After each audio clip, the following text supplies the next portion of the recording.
Today we're diving into a topic that's often hidden in the shadows but deserves our attention: exploitative relationships. It's crucial to recognize the signs early on, and in this video, we'll uncover the features and characteristics that define these toxic dynamics. Picture this: a relationship where one person thrives on control, manipulating emotions like a puppeteer pulling strings. Exploitative relationships are characterized by a web of subtle yet powerful tactics that can leave the victim feeling trapped and powerless. Most common type of exploitation is manipulation tactics. At the heart of an exploitative relationship are manipulation tactics. Whether it's guilt-tripping, gaslighting, or emotional blackmail, the manipulator skillfully molds the relationship to suit their desires. Victims often find themselves questioning their own reality, trapped in a cycle of confusion. Manipulation tactics in exploitative relationships can manifest in various subtle and cunning ways. For instance, an individual employing manipulation might consistently downplay their partner's achievements, creating a pervasive sense of inadequacy. They could strategically use emotional outbursts to divert attention from their own behavior or employ selective silence to induce guilt and compliance. Additionally, manipulators often exploit their partner's vulnerabilities by playing on deep-seated fears or insecurities. They may use affection and praise as tools to reinforce dependence, only to withdraw these positive reinforcements when the victim doesn't comply with their wishes. In financial exploitation, a manipulator might control the finances, restricting the partner's access to resources and independence. These tactics create a skewed power dynamic, leaving the victim feeling trapped and emotionally dependent on the manipulator's whims. Next is power imbalance. Take a closer look, and you'll notice a glaring power imbalance.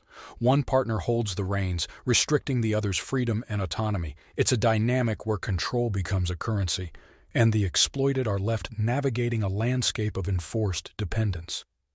Power imbalance in exploitative relationships is evident through control tactics like dictating decisions, limiting autonomy, and using physical or emotional dominance. This control extends to areas like finances, education, and personal life, reinforcing the exploitative dynamic. Examples include coercive tactics, financial control, and restrictions on social interactions, highlighting the need to recognize and address these imbalances for healthier relationships based on mutual respect. And then come emotional exploitation. But the manipulation doesn't stop there. Emotional exploitation is a key weapon in the exploiter's arsenal. Playing on love, guilt, and fear, they deftly navigate the emotional landscape, using their partner's feelings as a means to an end. In a workplace setting, a supervisor consistently undermines an employee's contributions during team meetings, subtly diminishing their self-worth. The supervisor then selectively offers praise and recognition, creating a reliance on positive feedback. This emotional exploitation not only maintains a power imbalance but also fosters a sense of dependence on the supervisor's approval, making it challenging for the employee to recognize the toxic dynamic. Strategic isolation of people. Isolation is another telltale sign. Exploiters strategically cut their victims off from friends and family, ensuring their influence reigns supreme. This isolation becomes a breeding ground for control, making it harder for the victim to seek support or perspective from the outside world. In a friendship scenario, an individual manipulates their friend by subtly suggesting that other mutual friends are speaking negatively about them. Over time, this strategic misinformation creates a sense of isolation, as the friend withdraws from social interactions, believing they are being negatively perceived. The manipulator then becomes the primary source of companionship, reinforcing control through the intentional isolation of their friend, showing conditional affection. And what about affection? In exploitative relationships, love becomes a currency with conditions attached.